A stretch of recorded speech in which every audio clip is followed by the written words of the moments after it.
What's up? What's up? What's up?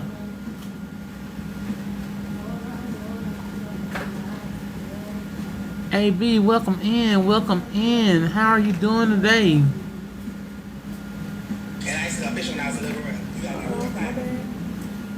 I went quiet on the creek, wasn't Mm-mm. it? My bad. Do a few invites right quick. I need some invite button. And B says she's great. How are you? AB, I'm doing all right. I can't complain. I cannot complain. It was an excellent trip. I'm ready for the next one, AB. I am ready for the next one.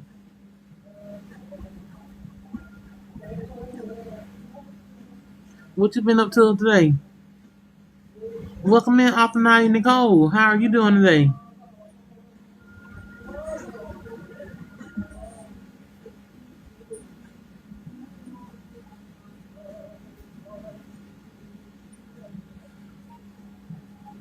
You sound like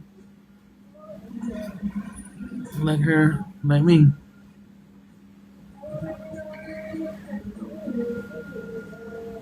Oh, who you interview today? Or am I misunderstanding the question?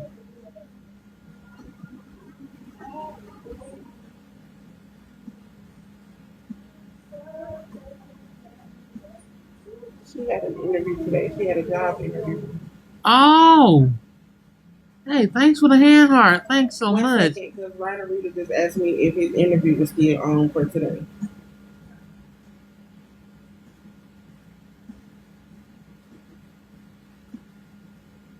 Aries Moon, hello. How are you doing? Oh, he said that. What's going on, Ryder Reader? How you doing? Taiwanda, hello, hello.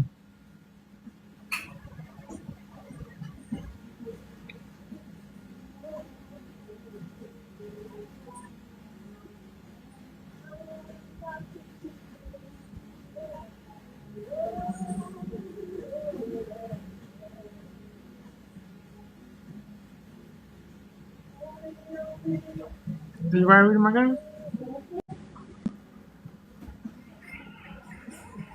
Hey, what's up, Will? Hey, Mr. Pope. Hey. I did not know you was Ryder Reader. Yeah. Yeah, that's me, man. I'm Look, I trying to was figure I'm listening. I'm trying to figure out how to get this background situation together. okay. I was just waiting you to pop in. I'm not knowing you was already here. Yeah, that's me, man. That's me. Look, so what? How What was did you your go? day today? It was all right. I can't complain. So, what did you go by? I mean, I figure as long as people calling me, I'm doing all right. So I feel so that. so up here, some people call me writer, some people call me reader, some people call me Pop Pop, and others call me Mr. Pope. So, So what I'm you here want me for to call whatever, you? man. Whatever you want to call me, I'm gonna answer to because it's just you and me talking for the most part. Okay, So okay. everybody else's audience. So, you Whatever you ready? comfortable with, Will. All right, you ready? I'll stay ready. I ain't got to get ready. All right, then let's get started. Hello, hello, hello, hello, everybody. Welcome in the book with Will. And today, I have the honor to interview Mr. Pope, aka Writer Reader. And I'm sorry, I don't use those words. So can you tell me the name of your book? The name of my book is Bastard. And I know you don't use those words, but I'm going to go on and apologize in advance because I do use those words, Will. Look, look. I don't condemn nobody or judge nobody for using them. I just don't use them myself. So you can use them all day long, all you want. I just don't do it. But we're gonna get into your book a little later, okay? All right. I'm with it. All right. So where you joining us from? Joining us from my little home office area. I sorry, I'm trying to share the live out around a little bit. Oh, But do yeah, that, do joining from that. my home office area in the house, just chilling after work, trying to unwind a little bit. But if you mean where am I joining you from as far as what city or wherever I am, I live in Southeast Virginia. Okay. So I'm joining from there. All right. How's the weather there today? Uh, Hot in a word, hot. But beyond hot. It's been stormy, a little on and off, a little bit. About Okay. like it is there. Right, right. So can you Give me tell them? one sec, Will. Let me share this out real quick. Okay, okay. So y'all have any questions for Mr. Pope? Feel free to ask him. If I see him, I will get to him. Your executive producer. Or my executive producer will see him and call him out. So Yes, y'all go sir. up that screen. Go, Yeah, you can ask whatever. I'm a pretty open book. You might not like the way I answer, but you're gonna get an answer. look, you got. I like it real. I like it real. So if it comes up, let it come out. I mean, is there any other way? It's not. It's not. So can you tell everyone who you are? All right. I am on TikTok. I am writer reader. And like I said, some call me Mr. Pope. Some call me. I've been called a lot of things. Some good, some bad. But I always answer the call. That's all you can do. That's all you can do. Yeah, man. That's it. So for someone meeting you for the first time, who is Arthur Pope? All right. So, um, I'm a father. I'm a husband. I'm a friend.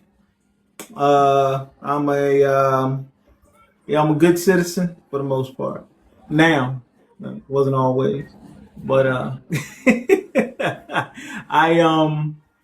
it's a really difficult question to answer. And what's interesting is I interview people all the time. So I I asked didn't know that that. same, yeah, I asked that, not, no, not, I interview people for jobs, not, on a TikTok live.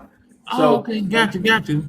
so when I ask that question in an interview, I'm looking to see how they answer, if they answer with, um, you know, partying or whatever, then I know kind of what I'm dealing with. But they answer with family, it's a different thing. They say, I'm a hard worker, I'm this, that, and the other. So, you know, but who am I?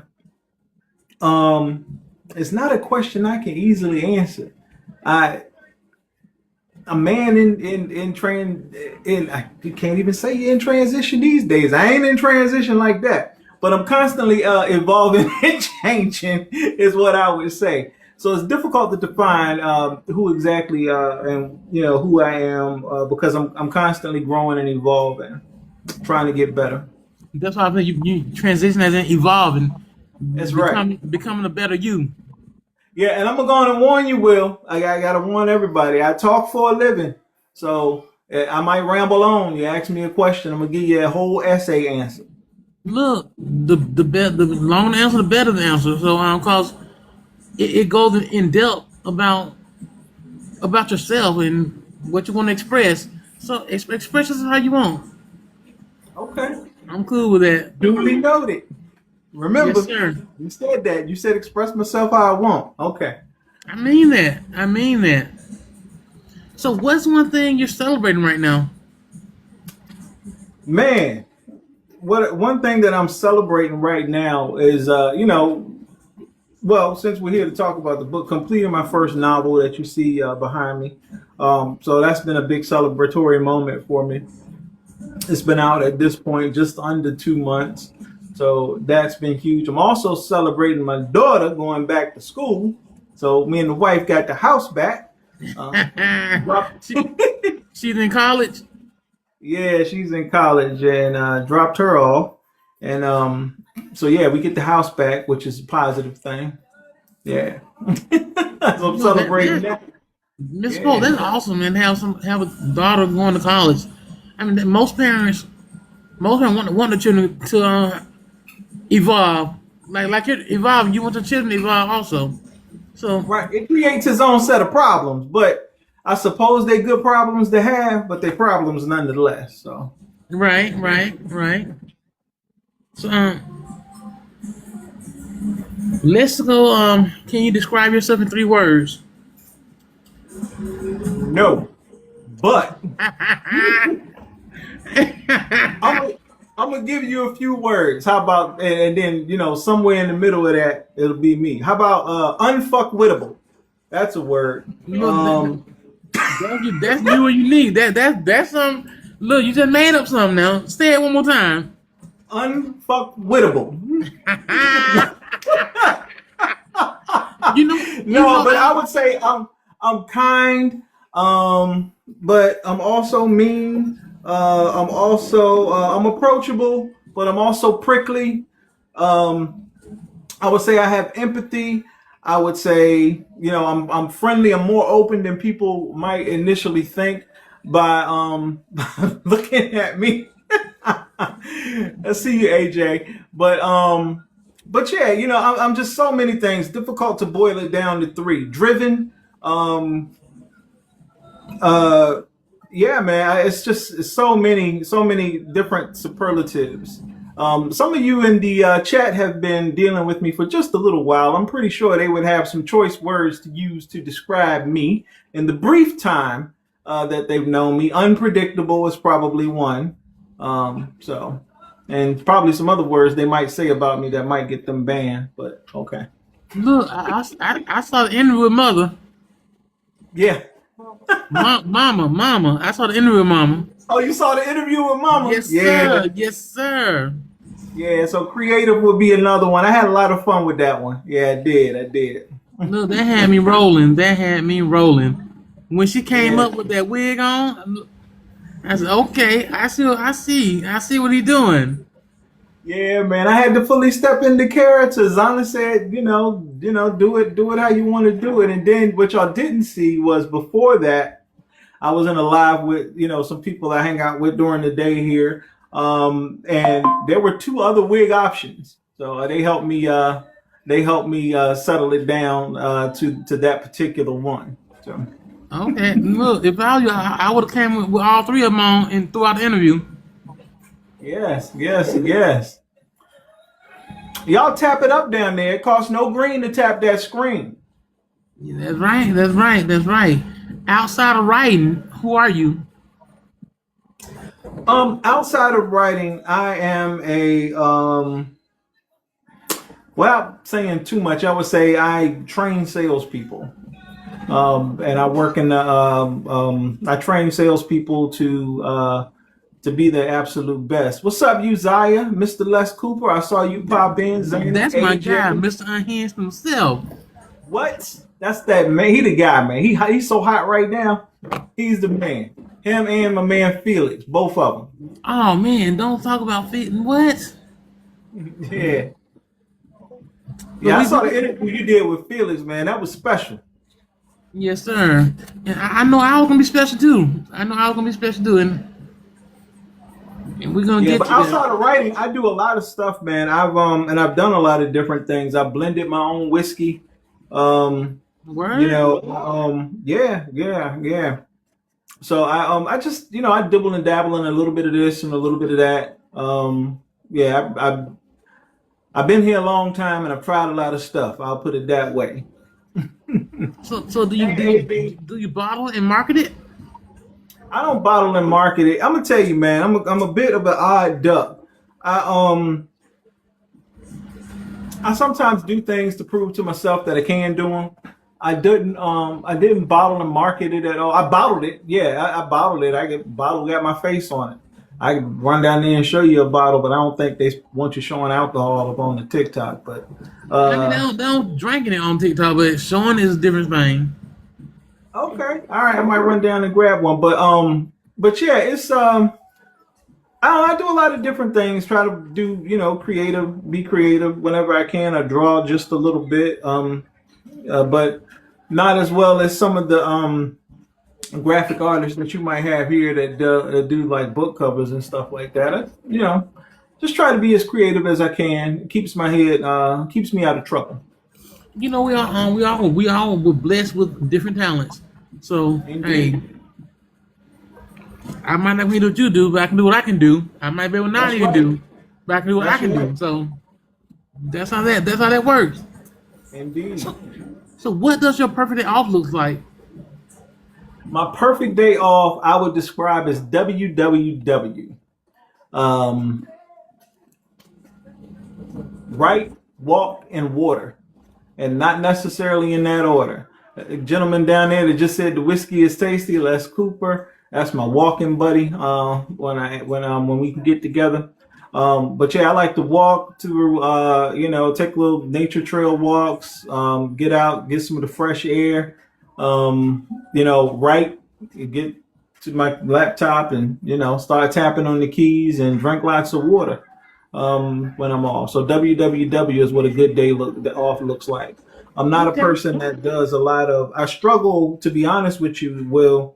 Um, I was telling somebody the other day. I was like, man, this Will guy, man, I really like him because when your wife interviewed you, she asked you about what you were insecure about, and you were very open and honest about that. And I was like, man, that's a grown man right there. He knows himself, and he states his insecurities, and I thought that was really really cool, man. But yeah, yeah. So one of mine is I don't rest easy. I don't do a lot of relaxing. It's difficult for me. Right. I really, even when I'm sitting in chairs, I rarely even sit back in a chair. It's just not who I am. I'm usually up on the edge of my seat, um, uh, trying to, be fully engaged in whatever it is that's going on. So Yes, sir. My wife tell me all the time. She's like, calm down, relax, relax. But I mean, when I'm doing my interviews, I be into them. I really want to get to know the authors I interview. So yeah, I'm gonna be honest with you, Will. It's like part of my struggle with it is I've been homeless twice as an adult. I'm sorry And to hear that. nah, ain't gonna be sorry to hear that. I am who and what I am today because of those experiences that I had. And to be perfectly honest with you, at one point, I probably needed that to physically sit down and recalibrate that, or I would not have been able to make it. Not that I'm in any wonderful or large place, but I wouldn't be, where I am at this point had I not had those experiences. But that kind of fear of losing everything again after doing so twice um, kind of fuels that inability to relax, Right. to really sit back and rest. Mr. Pope, I learned something throughout life. The word says he will never put more on you than you can bear. So Hmm. you went through those things for a reason, and I'm pretty sure by looking at you now, they made you stronger. They made you a better person, made you more responsible and all that. So, Yeah, yeah, definitely, definitely. and I'm sorry you went through that, cause I mean no one deserves that, but you went through it. It happened to you. That's a part of your life, your history. So Hmm. you had to go through that, and I'm glad you made it through. I'm glad you're doing better now. And like I'm looking at you now, you look healthy. I mean, I am. you're on the upside of it. Yeah, I'm on the upswing for certain, man, and I'm certain all of that is behind me.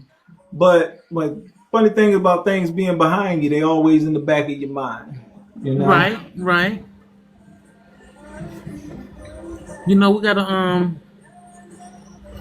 We gotta learn to do like the word does. God says He'll cast our sins in the sea of forgiveness and never bring them up again. But if we could do that for ourselves, we'll be so much stronger and better. Yeah, it is so hard to forgive yourself for things, man. It's they stick with you. I got some things that I'm still trying to forgive myself for. Things I've said to people, things I've done to people, actions I've taken. But yeah, it's difficult to move past that stuff. But Right, I agree. in order to move forward, you got to move past that stuff. Yes, sir. Yes, sir. Your past makes you who you are, Indeed. but it don't. I don't. That wasn't a good phrase in the word. It don't. Your past makes you stronger, but it don't make you. It don't make you who you are. It makes you stronger. Right. Right. It makes you a better you. So, what are some hobbies or interests your readers may not know about you? Some hobbies. Well, I'm a bit of a cinephile. Um, I watch old black. I love old black and white movies, or even '70s black exploitation movies, karate pictures. I don't get to watch them as much as I would like to. Everybody in the world is trying to call me right now. I don't get to watch them as much as I would like to because I just don't have as much time. But the thing about those old films is that they're still there for you whenever you're ready to go and approach them. So, but yeah, that's one thing about me. Um, I it's hard to say. I love people. I love young people in particular. If I can help a young person grow or avoid making some of the same missteps that I have in the past, Yes, sir. I love that. I love supporting other people. I love pushing them and promoting them, and helping be their accountability partners when they're trying to achieve certain things. So all of those things they may not know about me. Again, sometimes they may catch me in a live with somebody, and I'll say some off the wall stuff, as some of them may know. Uh, but yeah, I most of that stuff is about my past. I'm a decent, upstanding citizen now, and I don't. Yeah. Look, and that's the best version of Yeah, yourself you can why- be is to be straight up and real. If that's who you are, be that. I mean, say it with the chest. Be a whole man about it. You gonna do it? Do it. Absolutely. Absolutely. Yes, sir. So, what does your family think about your writing career? They don't think much about it. I'm gonna be honest. Look, I'm gonna keep it honest with you. They don't think much about it. Um, I admire you and your wife, the way you want all show up for one another. You've read everything your wife has ever written, haven't you? Yes, sir. Yeah, yeah. And the My ones wife ain't the read. ones that's in My paperback. wife has not read my book. So yeah, my wife hasn't read my book. My wife, I played a chapter for her on the computer, but other than that, now my daughter hasn't read my book, and my son, no, I mean, I got my book in the mail, and I was like, look, my book is complete. I finished. I wrote my book, and they were like, okay, that's nice. And I say that as a bad thing, but they're just not surprised by the things that I do anymore. I've done, so many different things over the years that they just it's not a surprise to them that I wrote a book. So it's a surprise to me. Right, right. I know. I believe family support is major. Is major. It is. But if you don't have you can't let it stop. You got to keep pushing. I listen. I support is not something that I really ever had. I've always had to push myself. I've always had to support and believe in myself and tell myself to keep going and to don't stop and to tell myself that I can when others told me that I could not. So whether it's, the wife or a kid or whatever, I don't need that. I know you do. Thank you, Nadia. But yeah, I don't have to have that to to stay to stay motivated and to stay consistent. because Right. I am that for myself. Because like I said, I realized a long time ago that if it is to be, it's up to me, and that's with whatever. Right. So Right. nobody else gonna do it for me or give it to me. So I got to do it for myself and get it for myself. Yes, and when Naya said that, she really means it. Because the other morning rather, she was watching somebody live, and I think you was walking in at the time. She said, "I'm watching Mr. Pope. He walking." Yeah, yeah, yeah. That's right. That's right. Yeah, she did pop into that one. I was walking and trying to talk to everybody, being motivational. My thing that day, if I'm off on a certain day, particularly when my walking buddy can't go, my thing is, yeah, Miss Cooper said, do so many things well. Writing is just one of them, like drinking a glass of water for me. Thank you, Les. Thank you.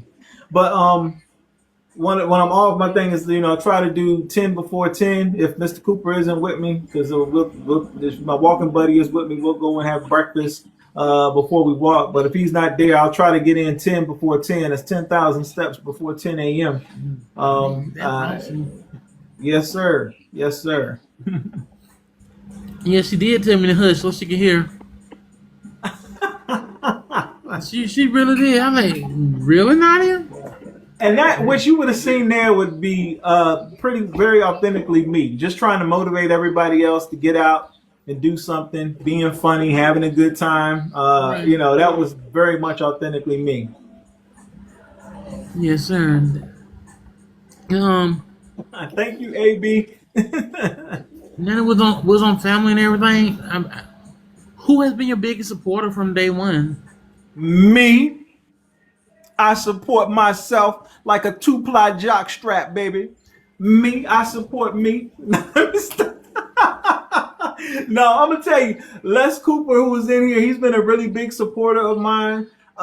Just the ability to hang out and eat with him, or walk with him, just to bounce ideas off of him. And one of the ways that someone could best support me is by listening to me, allowing me to think things through out loud, to work through them in my mind. Right. And he definitely provides that for me. Oh, that's awesome. I mean, it's awesome to have someone to. Yeah, it is. It is. And again, I've never had like a ton of you know, a ton of support in that way. I got a core friend group of people I've been knowing since I was most of them since I was in well, all of them at least since I was in high school, some longer than that. And they great guys, man. But when it comes to supporting one another, I mean, that just won't our thing. We cheer kind of for one another, but Yes, vulgarity, insults is kind of weird. It's kind of weird, but it works for us, man. Like I said, from a little bit of a different environment. right. And I know these ladies in here like Xana from Coffee with the Characters, Love me AB, some Paris fun. Moon, Nadia. I AB, mean, yep, all of them. Shamika. I mean, Yep, Shamika, yep. you got some people in your corner that pull for Oh, you let me and tell you support something. you. I joined TikTok because I had heard about BookTok. I knew so little about it that I was actually looking for an app called BookTok. My daughter was like, "No, Dad, there's like a hashtag on TikTok." And I got up here because my entire page is about nothing but my book. That's the only reason that I even got a TikTok account. So I got up here thinking I'm gonna post a few things. What's up, E? Saw you pop in. I got up here and say I'm gonna post a few things about my book. Maybe maybe use it to sell a few books or whatever, and that'll be about it. But what I found was, community. And I found that there were people out there that would support you in your work and were Right. looking for support for theirs. But I mean, just a tremendous group of people, man, that I've been able to engage with and interact with on a regular, almost daily basis, man. And it's been really cool. Many of them I speak to some offline. Um, and it's been really really awesome. The people that I've encountered here have been very welcoming and very Right. open and very friendly, in a way that that I'm not really that used to, but it's cool. That is cool because I was telling Tara, I was telling her, I was like, man, I popped into this other live, and the lady was like, oh, Mr. Pope, he's the guy that was in the live. I was talking, they was saying crazy, they having a good time, and she invited me up, and I think I brought a different energy than what she was expecting. So, make a long Right. story short, I ended up leaving. And I was telling Tara about it. She was like, "Mr. Pope, you're not gonna be for everybody up here. You can't be popping in everybody live, but you need to be here." She said, "This is your home," which I felt that, and I really appreciate that because having a space where you can feel completely free to be authentically yourself, who and what you are, without judgment. But it's just it's priceless. So I tell everybody that this can be with life, with your book, with you, who you are yourself. Like you said, you're not gonna be for everybody. Your book's not gonna be for everybody. Your lifestyle's thank you. not gonna be for everybody. But you can only be there for those that do accept you and accept you fully for who you are and what you are. Indeed, Those are the ones that indeed, matter. indeed, Those are the indeed. ones that matter. Now, Miss Bo, I know you've been through a lot. So, what is one life Like, lesson? What is one life lesson that has shaped the person you are today? um, the life lesson I would say that has really shaped me is that um, no matter how down you are, no matter how low you are, you always have the ability that you yourself are not the circumstances that you're currently experiencing. That because you are down low and going through things and being in the gutter or whatever that may be or whatever that may look like for any individual that there may be, that's not it for you, you know. Right, And they call it going through something because there's no intention of you staying there. The operative word here is through. You're going through something. There is intention on coming out on the other side of this. You can say, I'm in something. I'm sitting in something. I'm stuck in something. Nobody says that. You say, I'm going through something. So just the knowledge that you're going through this and you will come out on the other side of this, maybe a little bruised, maybe a little battered, maybe a little scarred, but smarter, different, stronger, and with the knowledge that you can take on the next challenge that comes your way. Because one thing that going through things does for you is it gives you the strength to endure the next challenge. right. I agree. Amen to that. Amen to that. You got Nio here snapping. I thought Step she was away trying to now. see it You over there step now. away.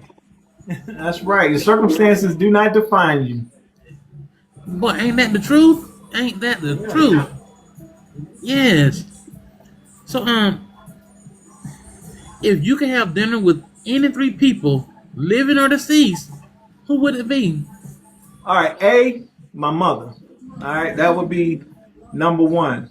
I would have dinner with my mother. I knew you was gonna ask this question. I had thought a little bit about it. I was like, well, I would have dinner with my father, but I ain't having dinner with that Negro. Fuck him. Oh, Because Lord have mercy. well, I mean, no, because what am I eating with you now? I mean, you ain't had no time for me. Why I'm gonna give you time in death? You know what I'm saying? So, just lay in your little cold hole. We good. I can eat with somebody else. So, definitely my mother.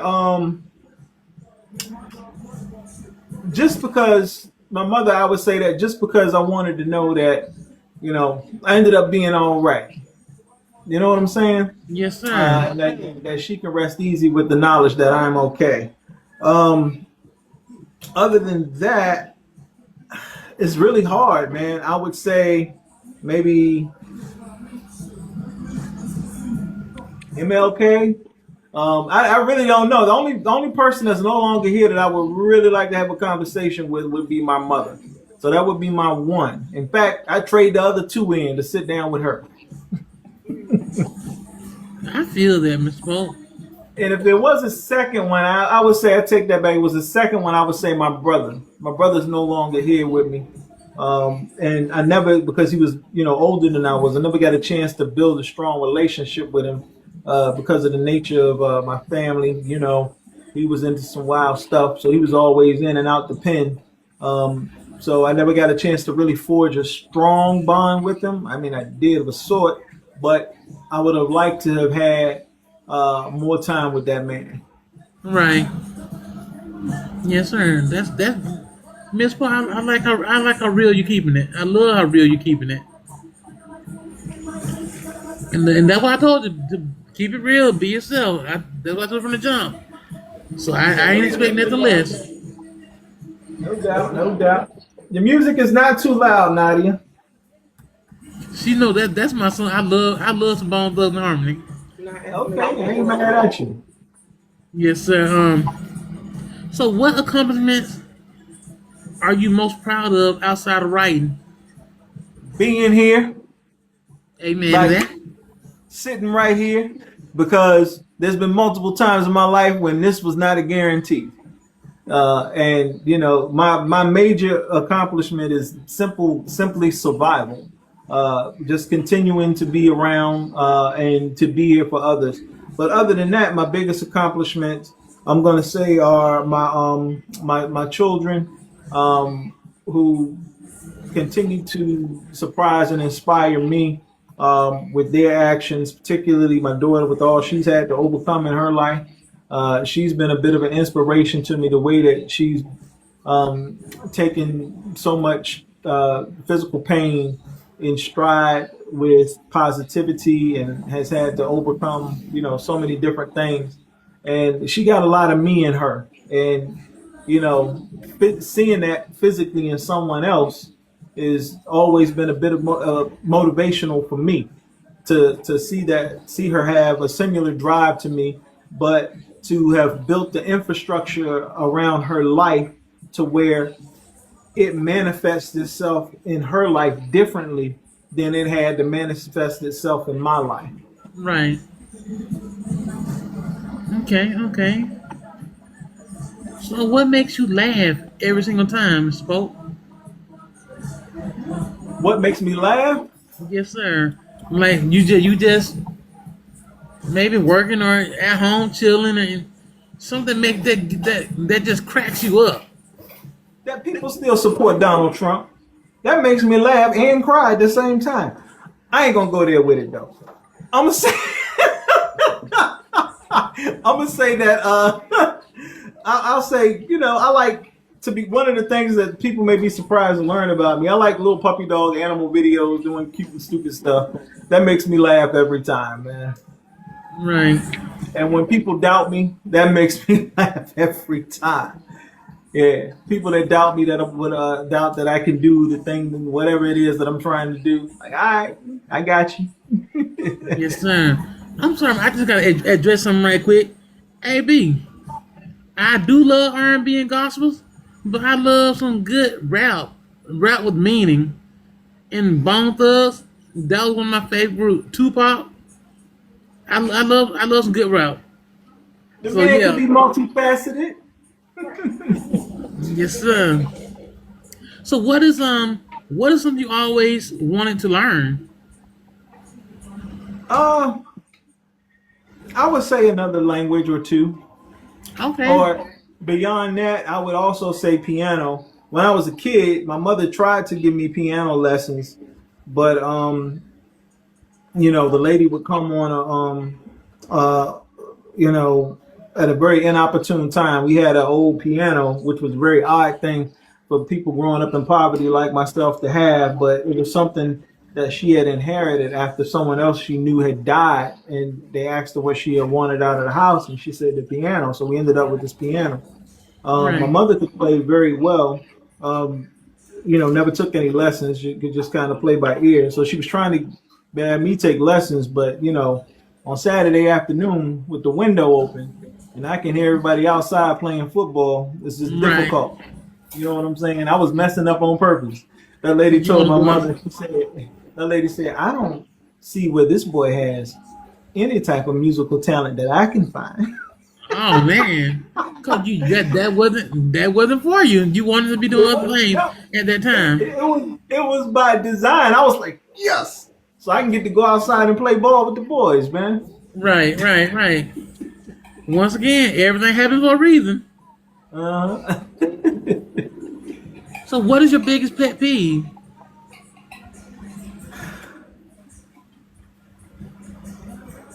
I'm gonna tell you, not people that don't have a belief in them that have self doubt, but people that are always in sadness, that don't have the ability to see any good in their life. Because I'm gonna tell you, I was living in my car, and I had the same smile that you see on my face, because that was condition, not destiny. And Right, just people that don't have the ability to see a brighter day. And I get it. We all go through things, and when you're in the midst of it, you're in the depths of whatever tunnel it is that you're going through. It can be difficult to see light at the end of it and to see that there's a way out.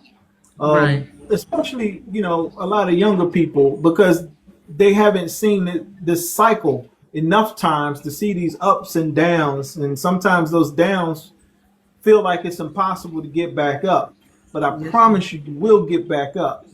So keep smiling. So a pet peeve of mine would be people that get so down on themselves that they cannot be lifted. And I get it. Depression is a real thing. Believe me, I know a lot better without telling too much about but I know a lot better than some may realize. It is a real thing, and people do go through that. So not talking Right, about those people that are actually suffering with some sort of a clinical diagnosis, but there are those people that we know that seem to constantly sit and live in sadness, and they don't have intention or need to move from there. They always there, right, and that's a pet peeve of mine. Like, it ain't that bad.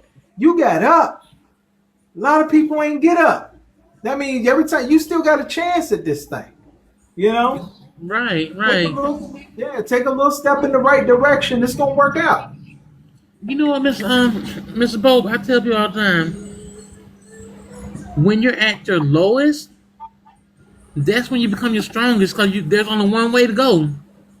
That's it. Up. That's it. That's it, Mr. Pope. Yeah. And I go like I said, me and Nadia, we go through things. But by looking at us, you will never know because we don't talk about it. We're always smiling. And you'll never know we're going through things. But Yeah. that's how life makes you be. Cause a lot of people look at your situation and think it's a weakness, but if they don't know, they can't act on it. This is true. Yes, sir. Now, what is one thing people always misunderstood about you? Um, that I may have bad intentions for others sometimes. I don't. And sometimes I've tried to do things for people and it didn't work out, and it may have been assumed that I had ill will, not to use your name, poorly, but that I may have wished, something poor on them, but that's never been the case.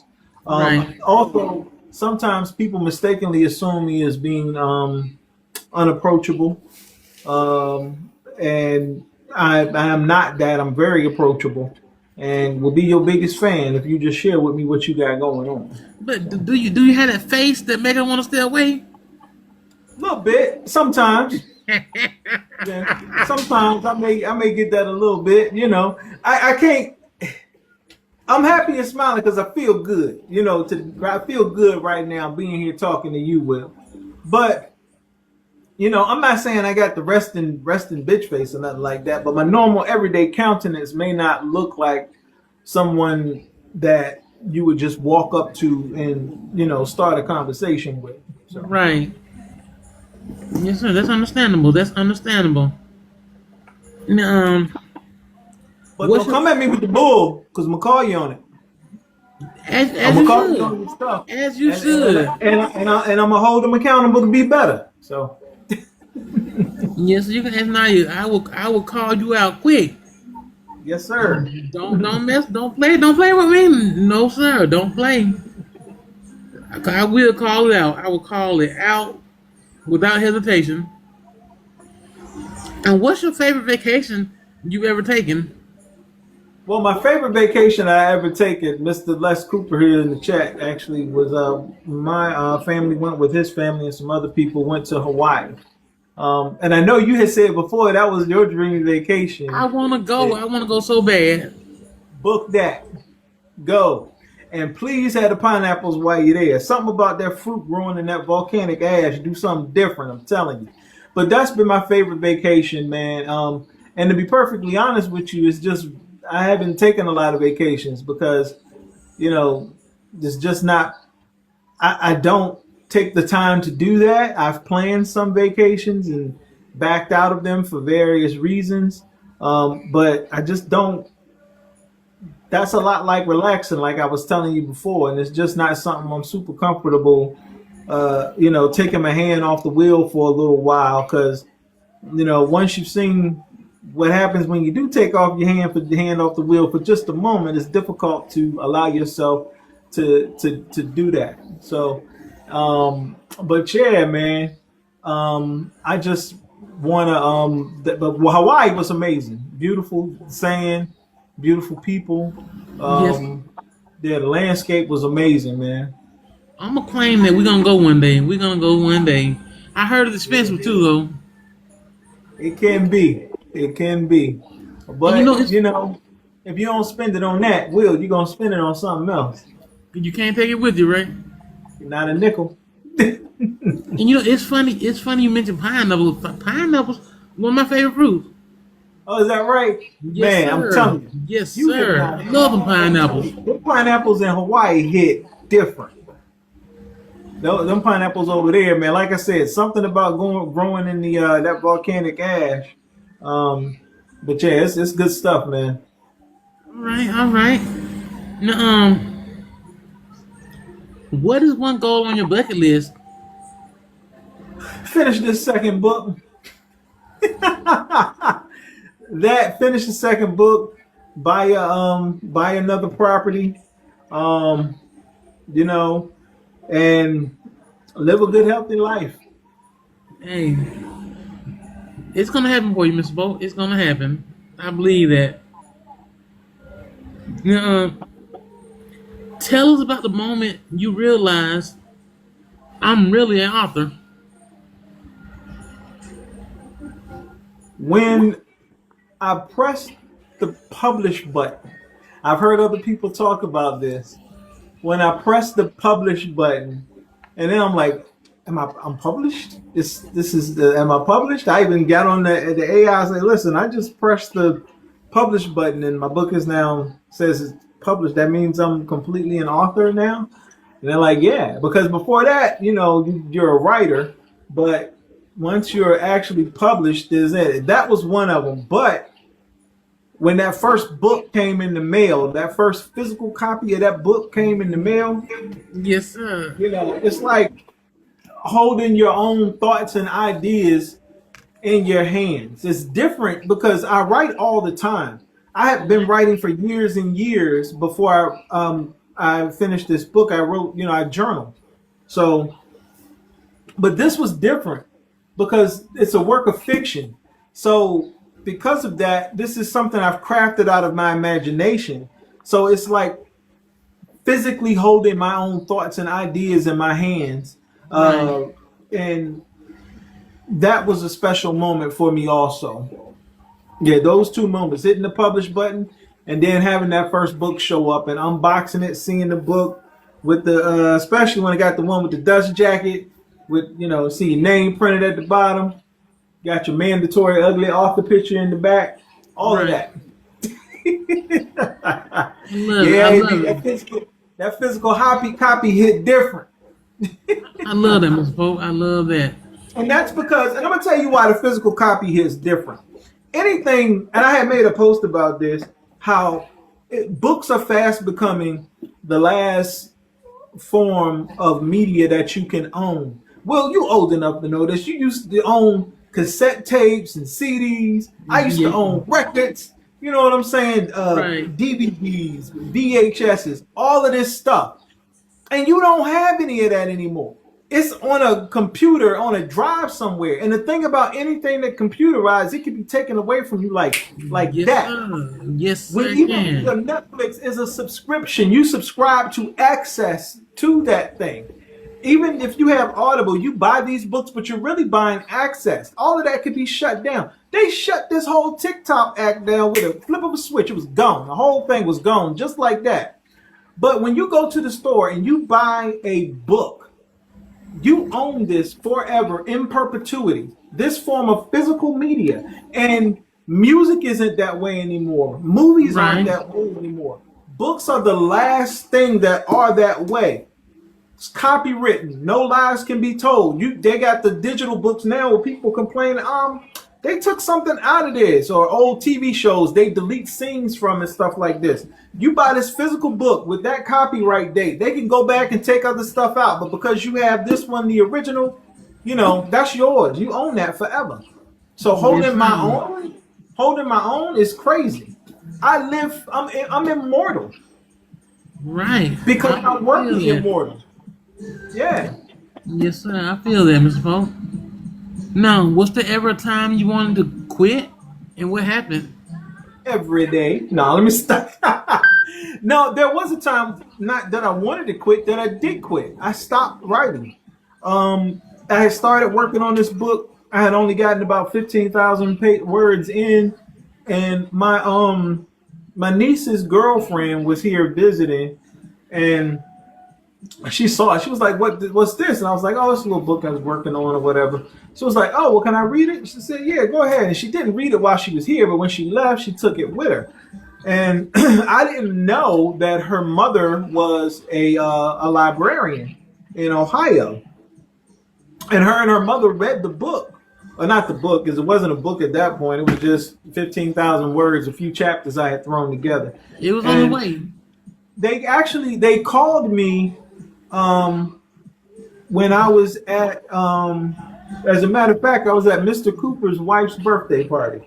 And they called me and I stepped away from the party, went and sat over on the side, man. And they took about 30 minutes and they poured into me how good they thought it was and how they thought I should keep going and this, that, and the other. And that was last September, I believe it was. And I took 10 days off last October, and I said, you know what? I'm going to take some time off and dedicate myself to this. Because we dedicate ourselves to work, but how often do you dedicate yourself to your passion, right? So Right, that's right. what this book was, a passion project for me. So I took 10 days off of work, and morning, noon, and night I wrote. I get up early. I get up at 4:30 every morning, no later than 5 o'clock. Some days, I'll be honest with you, I cheat. On my off days, I don't get up to like 5:30 sometimes. But most Dang. days I'm up at 4:30, right?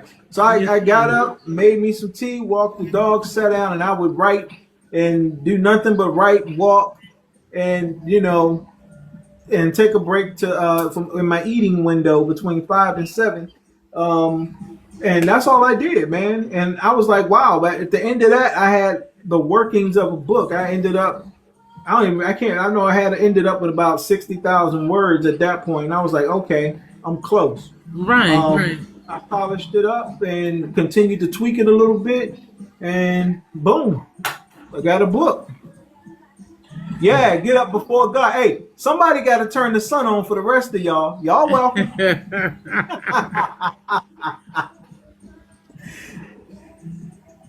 So, Mr. Pope, well, you pretty much answered that question. So now it's time to get into your catalog and talk about this book, Mr. Pope.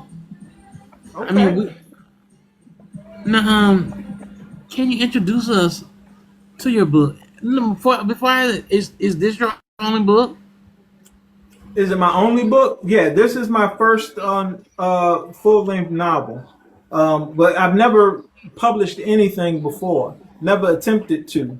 And like I said, this is a passion project. So if you young folks out there and you're writing your first book, working on your first book, I mean, I'll be 53 next month, and I got one. I know your wife has a lot, and there's several others that have a lot. But there are also a ton of people that I've encountered on this app who are trying to work through that first one. Right. So yeah, it's my first one, and hopefully, well, it will not be my last. I'm already working on the second. So Right. I gotta do the puzzle piece right quick. Okay, okay, do that puzzle it. piece, brother. I got it on the first time that time. You know, hmm. So let's go ahead and introduce everybody to your book, Mr. Pope. All right. So a couple of things I will tell you. Um, if you want me to introduce you to the book, well, depends on in which way you're talking about it. You asking me what it's about or the book itself? I mean, what you want to know? Um, I mean, tell us everything you want us to know about the book, Mr. Pope. This your Okay. book.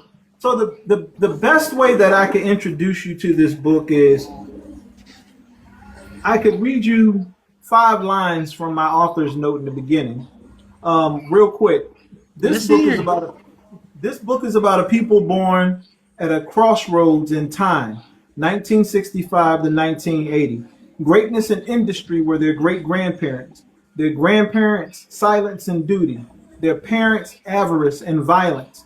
The failing infrastructure and broken promises crafted out of the traumas of the generations that preceded them was their inheritance, that and absence. So that kind of sets the tone for the book. Now, the book is a coming of age story about these young men. Now, you can see the cover behind me, right? Partially. I The, see the word is bastard, and everybody reads it bastard. Like you even saw it, you're like, oh, wow, bastard. I don't talk like that. I don't say them words. But what happens when you remove the B and the D? What do you have in the middle of bastard? a star. A star, right? Every bastard has the ability to be a star, even a poor old bastard like myself, right? So the book is set between 1975 and 1981. So the font on the B and the D is larger than the letters in the middle because this is by the design. It's so you can see the word a star in the middle. Now, when you see the actual font itself, it's difficult to see the way cameras work, but it kind of looks like asphalt when you see the book in person. So we're dealing with juveniles here, between the ages of 9 and 14. Most of them, there are much older characters in the book and teenagers and everything. But Right. that's why it's lowercase because the main character Hep is a juvenile. So it's lowercase to highlight the fact that he's a juvenile.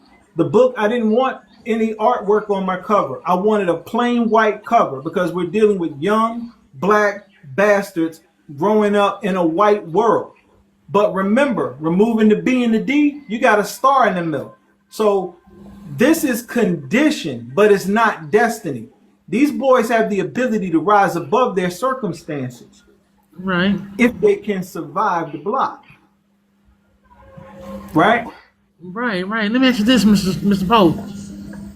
What's significant behind the dates you chose? Or was it personal to your life, or it was just some random dates you chose? No, What it's a years? great Random question. years. It's a great question. So I really wanted to couch this book firmly in from a Gen X perspective. I really wanted it to be from a Generation X perspective. And 1975 to 1981, the Gen X year starting in 65 at the end of the baby boomer era, um, is when this book is set. So you get to the end of the book, it's not necessarily a cliffhanger, but there's no resolution. But I got to 1981 and I already had close to 90,000 words. The book is about just under 90,000 words. I can't remember exactly what. And I'm like, okay, it's 1981. I got Reaganomics about to have a serious negative effect on anybody growing up in poverty. I got the coming of the crack epidemic. I got hip hop culture emerging, and I got the AIDS epidemic.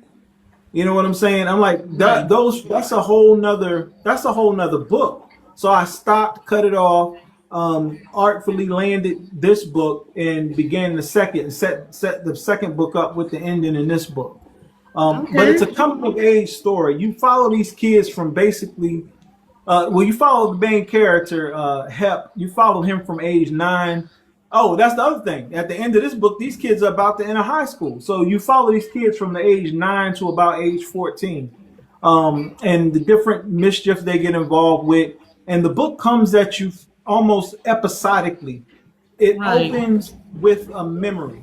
The book opens with a memory. It is the memory that my main character has of the day his father left the family, and they basically he becomes this bastard. So he it opens with a memory, and then things kind of flow to him episodically. It kind of the book should feel like an older person thinking back over the arc of their life. And as we get into the second book, things flow a lot more linearly for the characters. So Okay. it's a fun project, man. I love talking about it. I get excited about it. But 1975 to 1981 was a really interesting time in our country's history. You got the bicentennial in there. You got cats that came home from Vietnam that was all messed up. Right. So it's a little bit of that in the book. There's a lot of different things going on in this book. You got a generation that you kids being raised by a generation, some of whom were the firstborn. You know, the first the grandkids of some who may have been slaves. And I know that sounds weird to you, but it doesn't sound weird to me because of my family history. Um, is very interesting. My Now follow me on this now. My Yes, father sir. was born in 1928. Okay, so he was 45 when I was born. Right. His father was born in 1898. Right? They One of say the he's first been. memories I have is going to this man's funeral. So my grandfather, my great grandfather was 71 years old when he fathered my grandfather because Wow. he had a son himself, and his son had two daughters, and his son was like, "Well, Dad, I ain't having no more kids." I have a very famous relative from Raleigh, North Carolina, Manasseh T. Pope. You can look it up. Pope House Museum is a little museum. This house is, and so his dad makes a deal with a woman 40 years his junior. It's like, listen, if you father a son, if you birth a son for me, I'm gonna leave you with all of this land, all of this property. And she did, and that was my grandfather. And my grandfather goes on to have 3 kids and 2 daughters. So a huge wellspring for my family springs from my grandfather. So the moral of this story is, y'all don't get them dirty old men such a hard time. You never know. I wouldn't be here without a dirty old man. I'm just saying. Look, I mean, don't get. It's a blessing that them soldiers still marched at that age. Yes, sir. Oh, won't no Viagra or nothing. I'm telling you, the force runs strong in my family. Well, the force is strong in the family. I feel you. I feel you now. No, so how has this book changed your career? Um, just the realization that there's yet another thing that I can do. You know what I mean? That it's something I've always wanted to do. I've always wanted to publish a book, but just never had just never really stuck with it. Never sat still long enough to actually push it out. You know what I mean? Right. But it's been cool to have it out of me and into the world, and motivational to complete the next one. Okay. Okay. Now, what's a hidden gem readers should know, should discover in while reading this book? There is something in this book for everyone. I'm gonna tell you, if you are of a certain age and you love music, that's a hidden gem of the book is the music and the way music works in the book, and the way the characters interact with and use music in the book is a hidden gem of the book. Right. Okay. Okay. So we're gonna when me and I read it, we're gonna be looking for some things that we just Absolutely. match up to I us. need to create a playlist. That's not something I even knew people did until I joined the TikTok app. I was like, oh, they make playlists for the books. Okay, cool. I can do Yes, that. sir. Yeah, yeah. Now, which character has the most of your personality? Wow. Oh man. There are bits and pieces of me in the group of characters that I call the crew. So I wouldn't say one. I've been releasing video posters about them. So there are pieces of me in the characters Reddy, Dwayne, Hep, Carl, Eric, Tony, and Filipino Joe. All seven of them. If you put the seven of them together, you would end up with something that looked like me, or a person that resembled myself. Right, right. Okay. Which character surprised you while writing? The mama character surprised me, and which some of y'all, if you've watched that video that I did with Zana on Coffee with the Characters, and if you're author and you have not yet, I encourage you to book an interview with her because it was so much fun diving into that. But that character surprised me because working through that character as an adult um, gave me a little bit better appreciation for the things that my mother went through, and not always in the form of the actual book or in even in the interview, but sitting there writing and researching and remembering things as an adult that occurred when I was a child, uh, putting me back in that headspace. Yeah, that was really surprising to me. Okay, okay. And if someone reads a book right now, why should they read it? Why would you recommend this book to them?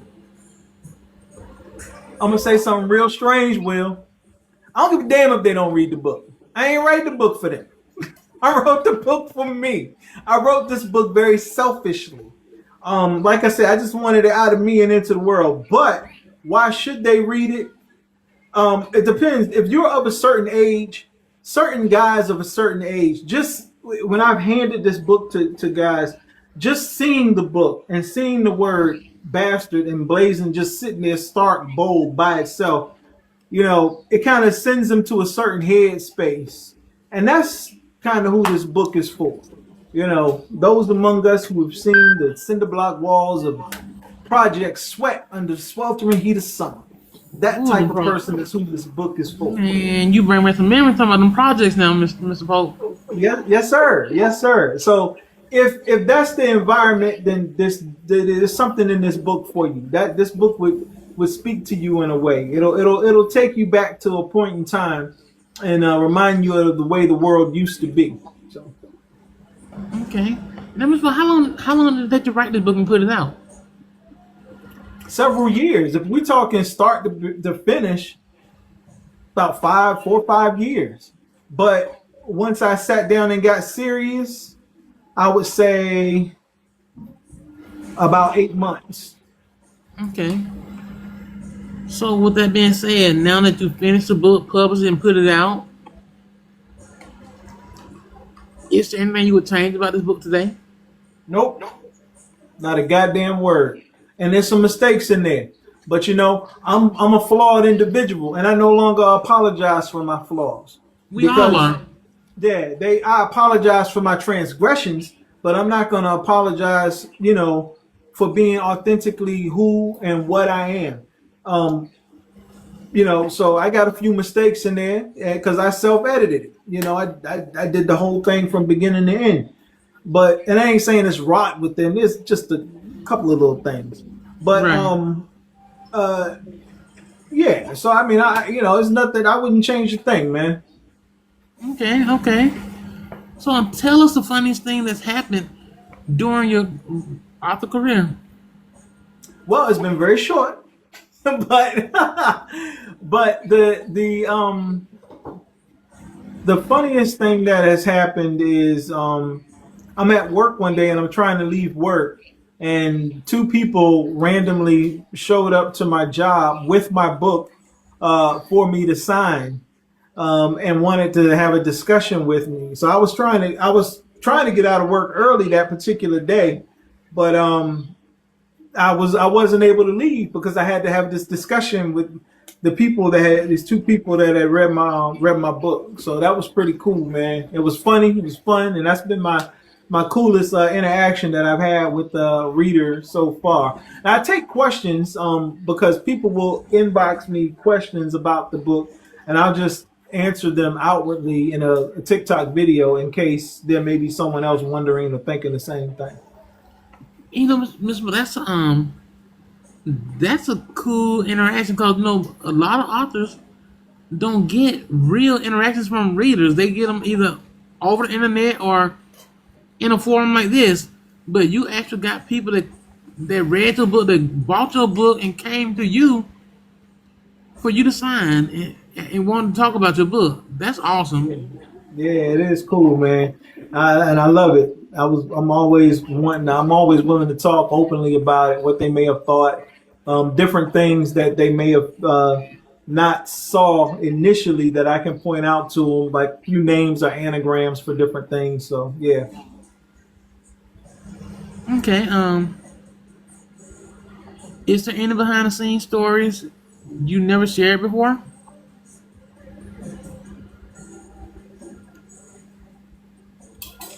Um, there is one chapter in the book that I struggled with putting it in the book. I actually took it out and put it in and took it back out. And then, someone I was using as a beta reader said, no, you got to leave this in there because it speaks to an experience that a lot of people have had that's underreported on. And I can tell you that it's a sexual assault. So there's a trigger warning in the beginning of the book. So don't be inboxing me, but you mad at me for writing what I wrote. Read the trigger warning, and it is what it is. But it's a chapter titled "The Bad Date" that I kind of struggled with a little bit, simply because I didn't know if it was a story I wanted to tell. But my beta reader had said, "Yeah, it's important that you tell it because it's not enough of it out there." Of people speaking openly and honestly about it, and the aftermath of it, and how things like that were viewed at the time and point when it happened. Hey, what's up, NK? Okay. Now, what's the best compliment a reader has ever given you?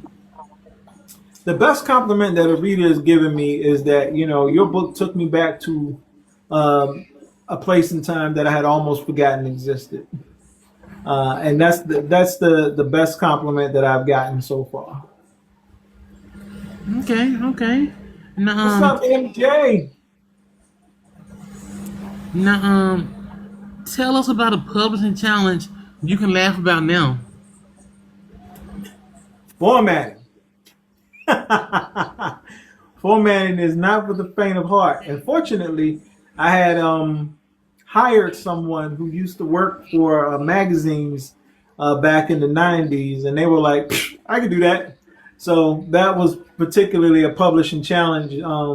I didn't query my book very much at all. I sent, I think, 3 letters out. I got one response that said it was cool, keep going, but it wasn't for them. So, I created my own little publishing company and pushed it out myself.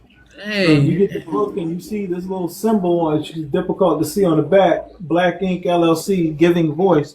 That's my company. So that's what's up, Miss Pope. I'm feeling that. I mean, if you can't get nobody to support you, you do it yourself, and you made it that's happen. right. That's right. AB, you right. The F word. Formatting is the F word. Yeah, I remember AB had some problem formatting herself. So yeah, she feel you. She feels you. Indeed. Now you say you're working on book 2 right now. Yeah, I'm about 37,000 words into the second novel. Can you give us a little So teaser without going too deep into it? yeah, everything is happening. Like it's this is the first book was just the build up. It's 1981. You know, what's up, Felix? Reagan is taking office. Reagan has gutted social programs. Not only has he gutted social programs, he has gutted um, programs that contributed to organizations that contributed to social programs. Right? I'm talking about people standing in line and pick up that government cheese, that big block cheese, that butter. You Man, know, how my look, man say it, the powdered mint, the canned mint, all of that. look So, now, ain't no cheese like the government cheese, Mr. Pope. what? That stuff was everything, wasn't it? Man, get Lord Yeah. have mercy. All this other cheese playing at that cheese. That cheese was something, boy. You make you a grilled cheese, slice that stuff just as thick and thin as you wanted it to. Yeah, don't mess around. Let me have no bacon bits to put up in there. Man, I miss that cheese now. Yeah, man, that cheese is That gone, man. bringing us some memories. Good Lord. Yeah, man. Okay, So we're interesting gonna go on exploring though. all of that. It was interesting exploring all of that. How we ended up with all of that cheese as a country because um, during World War II they were paying farmers to create all of this additional food. It got to the point by the 70s where we didn't really need all of that food. Right. So they were storing all of this. They had taken all of this dairy products from these farmers, and they were like, "Well, we can make cheese out of it." And they were storing it, and they couldn't do nothing with it. It was going bad. So they was like, "Well, shoot, the people is starving." Once Reagan gutted all the social programs, and and busted up the unions and fired all of the air traffic control workers and all the other mess that he did, they passed it out to the people. Cheese, that big block butter. I know you remember that big block butter. Yes, sir. Yes, sir.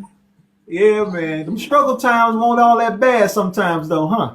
Now to just sit back and think about it. Yeah, yeah. Well, see, there's a lot of that in this book. Things that'll make you sit back and think about that. Okay. I'm looking forward to reading it.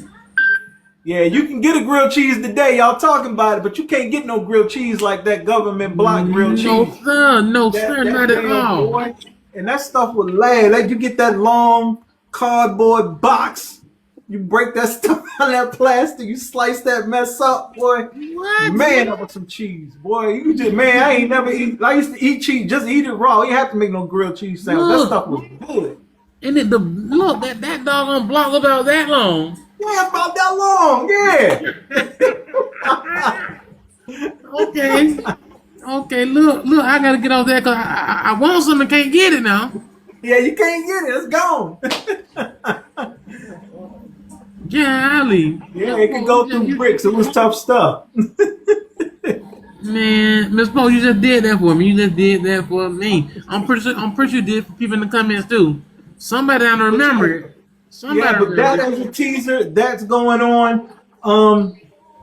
And history is happening to my characters. A history that you would remember if you are from that particular era.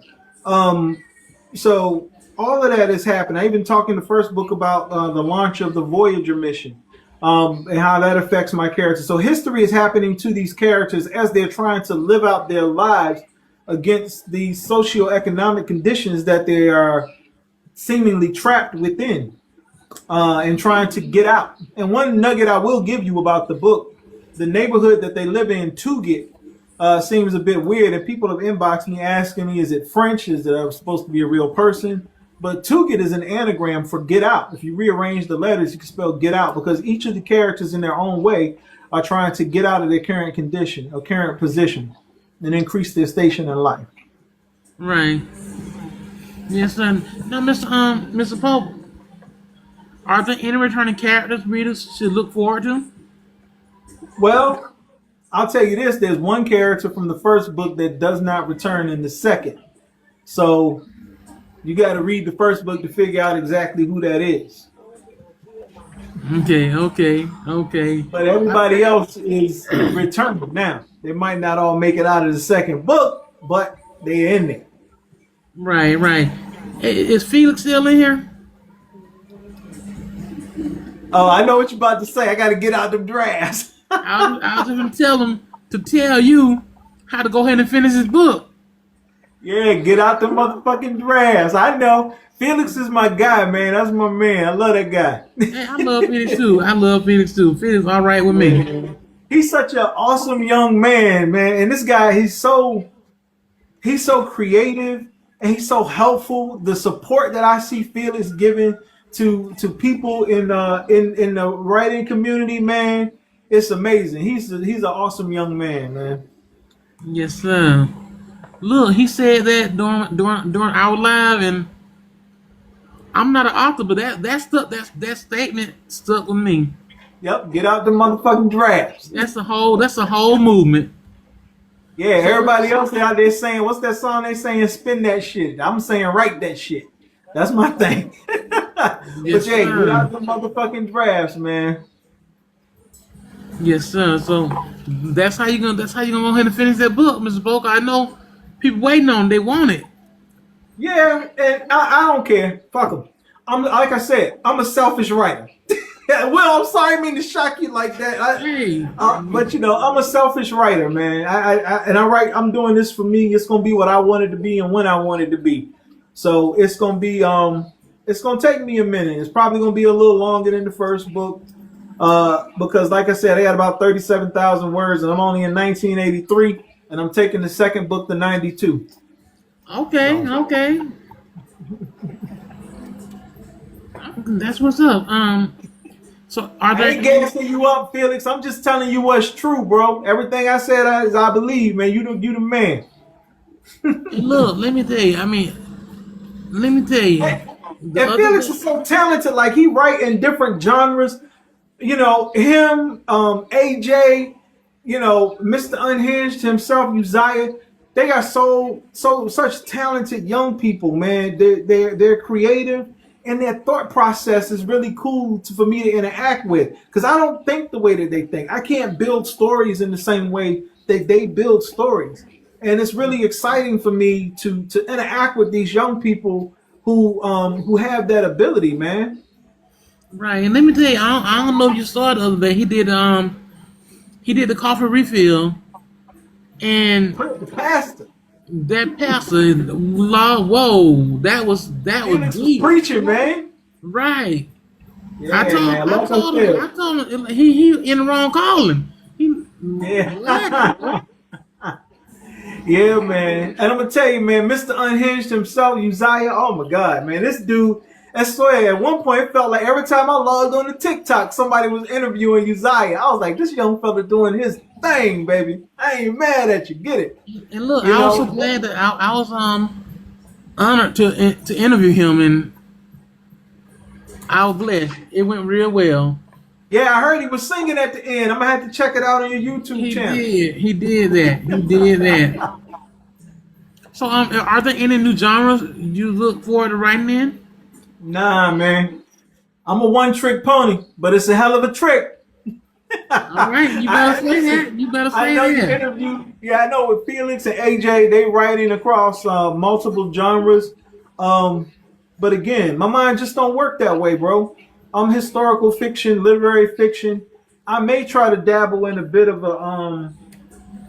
I do have playing with a bit of a historical romance because I've been playing around with a few ideas for a story that I'm loosely titling the Ballad of Holland and Sweets, which is the mama character and the man Holland Everett who left her. I'm gonna spin the block on coffee with the characters and come back as Holland Everett soon, so people will get to meet Holland Everett, the man that Mama was talking about. But I may write that, and I've always been intrigued by like mysteries, so I may try my hand at that at some point. But I want to fully flesh out the bastard verse, the bastard universe that I've built, and then we'll go from there. Okay. Now, what are some goals for the upcoming year? Man, I want to finish this book. I had that's my main goal at this point is getting number 2 out. And I'm gonna be honest with you. I'm not a goal setter, and that's kind of odd for a person to say, but I don't really set goals because, and I'm Y'all, gonna tell you why. It's just the way my mind works. My mind, as anybody, Felix, Mr. Unhinged himself, everybody else, AJ, everybody else that be in those lives can tell you, my thought process is a little different. So I don't set goals, and I'm gonna tell you why. Because if I set a goal and I don't reach the goal, I'll be, might be a little disappointed. Or if I achieve the goal, it's like, okay, then what next? So instead of goals, what I found works for me is building habits. So creating habits, and those habits uh, create consistency, and that consistency allows me to barrel through whatever goal there may have been that I may have set for myself. So right, building healthy habits, whether it was with with weight loss or exercise or whatever, just ignoring all of the calorie counting and the weighing and all of that stuff. I'm gonna make a conscious effort to make healthy eating choices. I'm gonna move more. I'm gonna walk more. I'm gonna get outside and breathe actual, natural, real air instead of conditioned air inside of a building or a car. You know what I'm right, saying? So, just building healthy habits allows me to hit my goals or whatever they may be. You know what I mean? And it also keeps me focused. It allows me patience. I can take my time and build the story I want to build, tell the story I want to tell. You know what I mean? right. So, Mr. Pope, I'm gonna get some chat interaction real quick. Okay. Everybody, please tell Mr. Pope how's he gonna get that second book out. Y'all tell him right quick. Y'all flood the chat. Tell him. I know how it's gonna come. Get out the motherfucking drafts.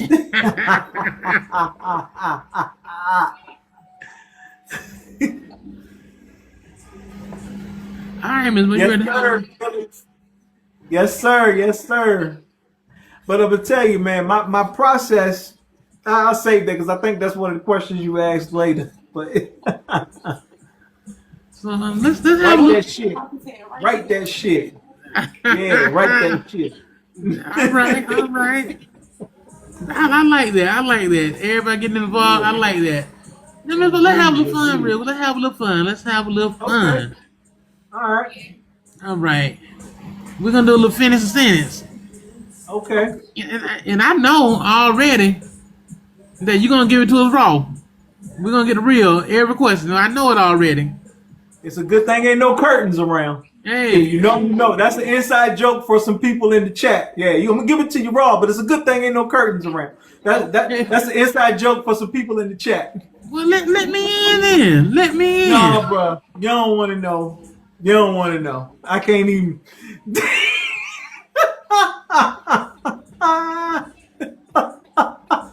You see it, but I can't. I can't even tell you. It wouldn't be appropriate up here. I shouldn't have told them, but it is what it is. But yeah, let's get into it, man. I'm gonna finish the sentence for you. All right, well you gotta hit me up in my inbox and let me know what it is, though. I'm curious now. I got you. It's All a little right. nasty, but I got you. Hey, I just want to know. I got you. All right, I'm be looking for it. I'm looking for that message. No doubt. No doubt. All right, writing is Hard. my readers are.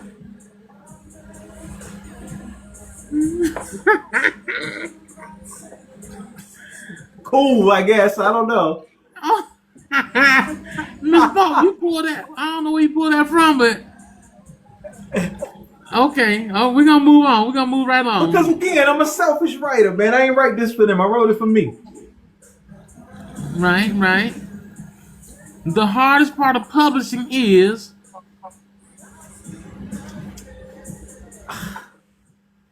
Paying for ISBN numbers. 125 for one, 295 for a block of 10.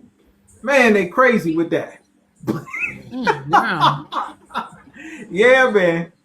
But no, I'm gonna say the hardest part is getting the book to where it's a finished product. Polishing it up. Yep, polishing it up. Especially if you're doing it by yourself, you're not using an editor or anything like that. trying to go through it yourself. And if you're a person like me, like, a lot of people who might tell you, oh, well, Mr. Pope, he's a smart guy, he's articulate, he's this, that, and the other. But yeah, I wasn't always this person. I barely made it out of high school. You know what I'm saying? In fact, I tried to drop out. I did drop out actually, but I was at home for about 3 or 4 days after I had dropped out. My guidance counselor called and told me that there was an actual path where I could finish, that I took the challenge of doing, and I did. So then I went to college later in life. Still ain't finished that either. But I'm sorry, I'm interrupting you. Go ahead, bro. You good, Miss Poe? I expected it. Now you warned me from the jump, so it was expected. I did. All right. So success looks like me on my deathbed, surrounded by my kids, my grandkids, and my great grandkids, with a smile on my face and the knowledge that I've left them something other than alone. I've left them property and policies to the where I know once I draw my last breath that everybody around that bed is going to be good. That's what success looks like to me. amen to that. Amen to that. I feel that, Mr. Pope. Every author should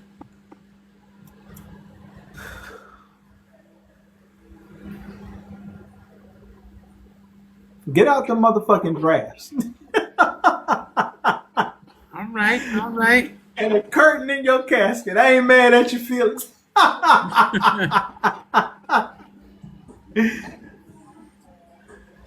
Okay. Now, I'll never. Say never. Okay. All right, now, would you rather live in your sweetest romance or darkest thriller? Definitely my sweetest romance. I'm not a horror person. I'm gonna tell you, my wife is really into horror movies and stuff like that. I can't do it. I've had enough horrific events in my life to know that all that stuff is just a bit too real for me to really try to rub up against. Man, it's not for me. Okay. Would you rather lose your outline or your manuscript? Oh, outline, because I don't outline. I'm a pantser. Would you rather write only standalones or only series? Series, because I like to build the story over a long arc. Okay. Would you rather write without music or write without snacks? Oh, I don't need the snacks. I'm only going to eat once a day anyway. I have an eating window. I only eat between 5 and 7. And that's it. So I don't need the snacks. Okay. I don't need the music either. Or I can have the music. It don't matter one way or the other for me. You gonna write? I'm going to write. All right, I'm feeling that. Now, would you have? Sir? Felix shedding a tear for them snacks. Yeah, he went hard about those snacks in our interview. He did. Now, would you rather have one viral bestseller or lifelong loyal readers?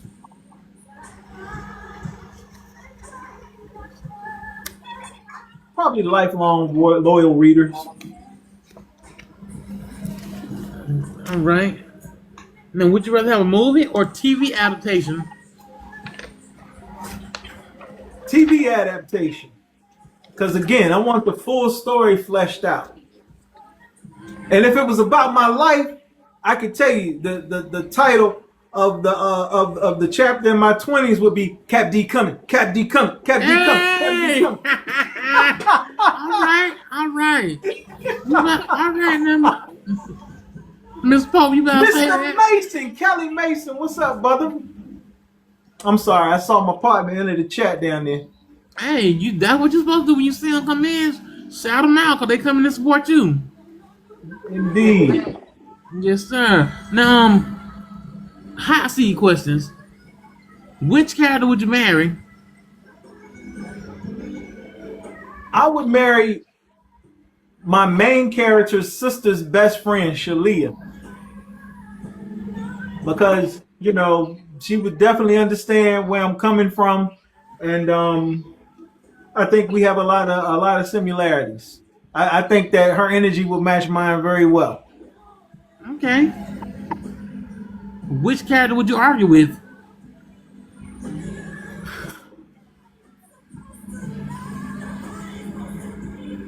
Which character would I argue with? Pancake. But it would be a very short argument because one of us would be dead after that because Pancake don't mess around, and neither do I. Okay, I feel that. Which character deserves an apology? Oh, Fredo Evans. Yeah, what I did to that brother, I ain't have to do. What? No, okay, I'm not gonna ask. We gotta read and find out. Yeah, If you y'all can have- read if it. y'all have I will tell you this: he's a Vietnam War veteran, and he just going through some things, man. So, like me, if you haven't read and you want to know, we Yeah. all gotta go read it. Available everywhere like air. All right, just that simple. Which character stole the spotlight? Oh man, Mama from that interview stole the spotlight. Man, Shalia steals some scenes. Dwayne steals other scenes. So yeah, it's a couple of them. Okay. Now, do you feel your book deserves a movie? Oh, definitely. I mean, again, but a series. Hey, Mr. Mason, back at you, baby. I see them fingers. I love it. Love to see it. Anyway, again, it's a different type of friendship I share with that man. But Yes, sir. he throwing that finger up at me. That's showing love. Look, no explanation needed. You That's right. know you know what it is. Yeah, I love to see it. I appreciate you, Kelly. Yes, sir. Now, which book? Never mind. Do you feel people are sleeping on your book? They can sleep on it if they want to. Fuck them. I ain't writing for them. I wrote it for me. Let them sleep. The sleep keep sleeping. They can sleep until they die. It don't matter. You know what I'm saying? It don't matter. It ain't for them. It's for me. Mr. Pope, Mr. Pope, I knew that was coming. I knew Yeah. that was coming. Yeah. Mother Yes, had them. Yes, sir. Now, Mr. Pope, what legacy do you hope your books leave behind? Again, I want to live forever. My book is going to help me be immortal. It's going to be here when I'm no longer here. That book, my diary, not diaries, but my journals, I'm immortal. I'm going to live forever. I'm never going to die, Will. I'm never going to die. This same energy, this not giving a damn, being completely out of control, somewhere between, corporate personality and street nigga, I'm going to live forever. All right, man. That's the legacy. Now, it's a question you didn't ask me that I would answer differently than everybody else you asked. You usually ask people, would they rather have one book that's a bestseller or 10 that's something that you ask? I forget how you ask it. 10 books that's something. And everybody says, I asked some questions. Those are in a different set of questions. oh, okay. But now you'll find it for you right. 1 second. We'll get to Take it. your time, brother. I know the exact. She knows what you're talking about. So she's gonna get to it real quick. While she doing that, you got what advice would you give aspiring authors? Get out the motherfucking drafts, like Felix said, and just keep pushing. And know that your process is your process. My process isn't easy. Writing is a very arduous task for me. I don't type well. I never took a typing class. I'm completely self-taught. I learned how to type because back in the early days of the internet, I jumped in the AOL chat room and I couldn't keep up because I couldn't type fast enough. By the time I typed something, the chat would have moved on. So You know what I'm saying? You Man, remember them? you weren't like this, was it? I was hunting and pecking, baby. I was hunting and pecking, baby. Come on now. I was hunting and Oh, pecking. wow, have mercy. So but I had to learn how to type in order to keep up. Because when I was going to school, you know, keyboarding, as they call it nowadays, wasn't a thing. It was still taking typing classes, and that was what all the chicks was taking. I wasn't taking that because the cute chicks was in home ec, so I took home ec. So, but I never learned how to type, and I still don't type extremely fast. I misspell words. It's an arduous process for me. It's difficult writing. That's why you said writing it's hard, bro. It's fucking hard for me. I'm gonna tell you, I be in a live sometimes with Felix, man. You can hear Felix pecking away. He be flying, man. Right. I'm like, damn, that's pretty cool. Or I'll be at work with Mr. Cooper, who's in here, and he types extremely well. I can't type. I'm looking at the keyboard, checking what I wrote, hunting and pecking, looking up this, that, and the other, and blah, blah, blah. It's difficult. And then I'm writing historical fiction. So there's all kinds of research that I got to do on the side to make sure that things are presented. What year did this song come out? What year did this happen? You know, so I can build all of these different historical elements into the story. So there's nothing easy about this process for me. So you're looking at a person who's a published author that basically dropped out of high school before I went back, that cannot type well. You know what I'm saying? All of these things. And if I can do it, you can certainly do it. So do like Felix say, get out them motherfucking drafts and get your book done. Let me ask that right. Would you rather write 10 books nobody reads or one book everybody reads? You heard the question? Yeah, so everybody else you've asked this question to would say they would write one book everybody hates because that means they bought it and this, that, and the other. But I'm a journaler. I journal. I got a bunch of, I don't even know where they're usually sitting in here, but I got a bunch of leather journals that I write in.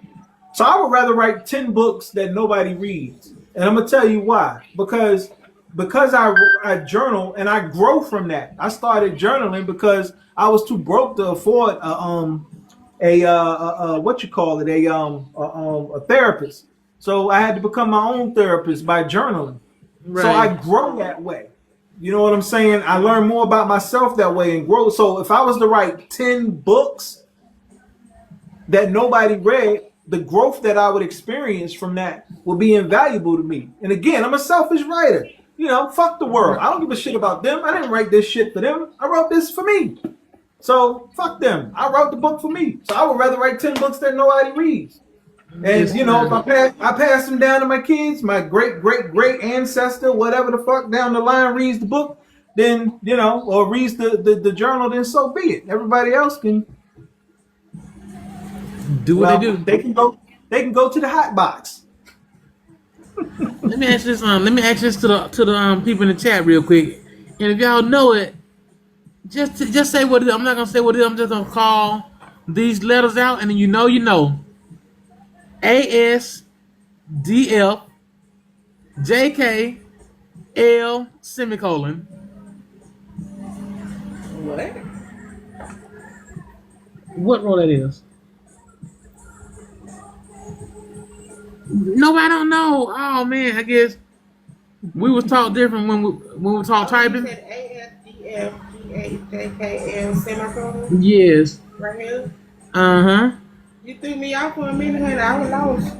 Because no, she told that was the home row. Okay. If you know, if you remember those letters, you can get any other letters. If you know them 8 letters.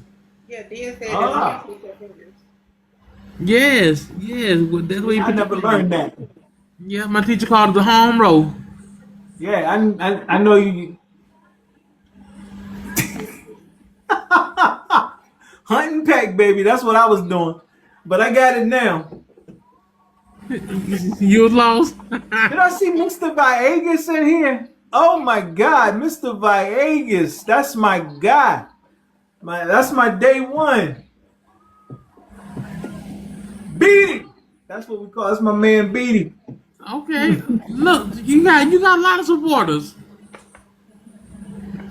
Now, what's something readers life. don't? Say that again, sir.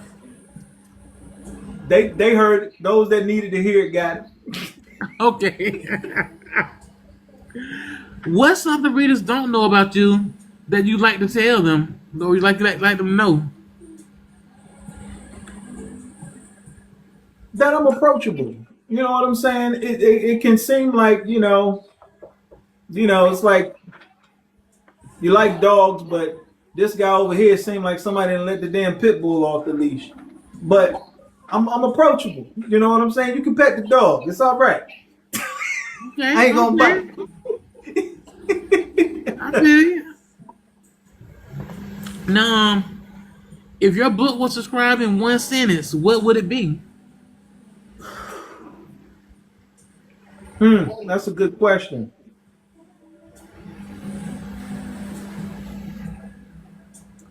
I would say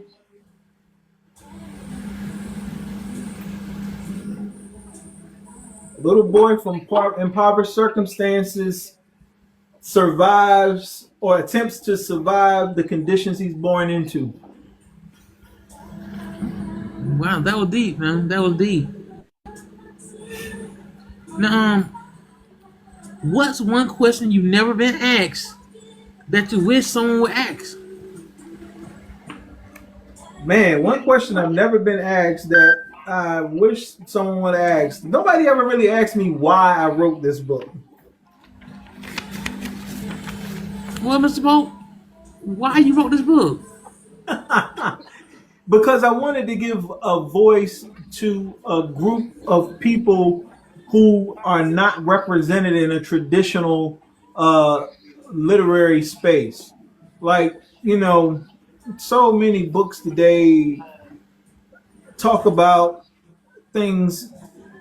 I think that you get a lot of authors that write stuff about things they never really went through, never really experienced, and it comes across sometimes a little bit inauthentic to me. But I wanted to give an actual, a realistic representation of time and space and a group of young men that were growing up in that time and space and the experiences that they had in that time and space. And I just wanted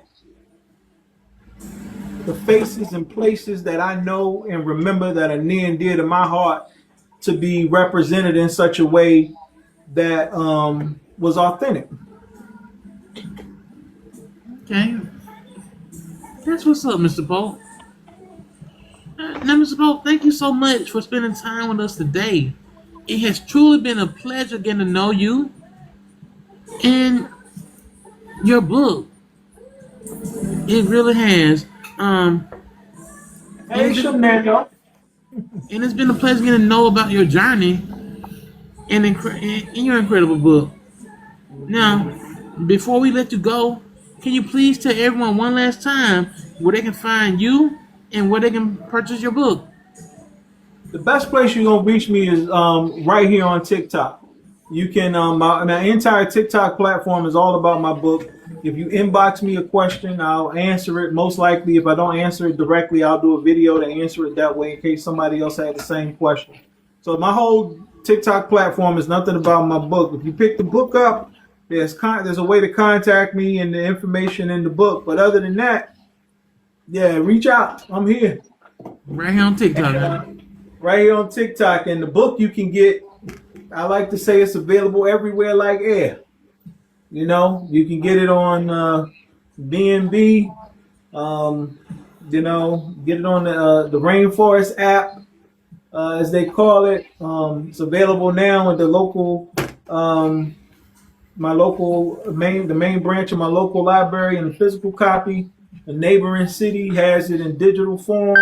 It's available in hardcover, paperback, and digital form. That little device you watching on right now, okay, whether you got an iPhone or if you got an Android, it's available on Apple Books. It's available on Google Play Books. You can go get the book, download it $4.99. And I usually have a couple copies on me. So if you catch me, I'm going to give you one if you want one. Because again, I ain't trying to I didn't do this to make any money. I'm a selfish writer. I wanted the book out of me and into the world. I did that. I've probably given away as many books as I've sold. I want one, but we're probably gonna purchase it, Mr. Pope. Okay, well, I appreciate the support, man. I really Yes, do. sir. But yeah, man, I like I said, if I got them on me, I give them away. If you catch me rolling around in my little bucket that I like to call Gladys, then yeah, I probably got one in the trunk. I'll give to you. No, not Gladys. Yeah, Gladys, man, that's my baby, Gladys. Cause she Okay. black, so it's like Gladys Knight. You know what I'm saying? That's my Yes, baby. sir. Yes, My sir. little, Oh, my little, Gladys. yeah, my little black bucket I call Gladys. All right, I'm feeling that. Now, to everyone watching, if you enjoyed today's conversation, please support this amazing author. Buy a book, leave a review, recommend him to a friend, and continue supporting independent authors. And look, y'all, if you're here, do we have any church announcements? Yes, we have church announcements. Okay, I'm sorry. Let's y'all, my executive producer, gonna get church announcements real quick. Come on, Miss Naughty, with the church announcements. Listen, thank you everybody for joining us. Thank you, Mr. Pope, for a fantastic interview.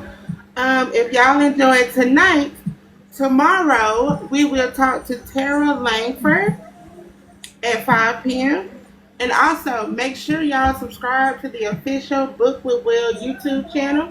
All of these interviews are posted on the official YouTube channel. That's all.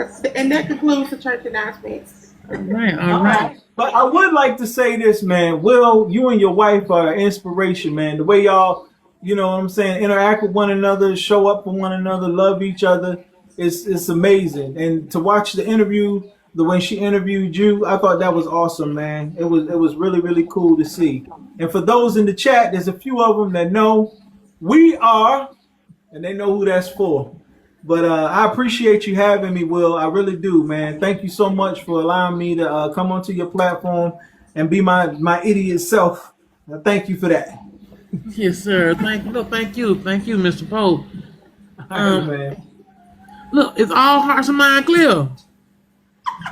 It's all hearts and minds clear. Yes. I'm clear over here. Y'all clap it up for Mr. Pope. Clap it up, clap it up, clap it up. Until All right, Kelly.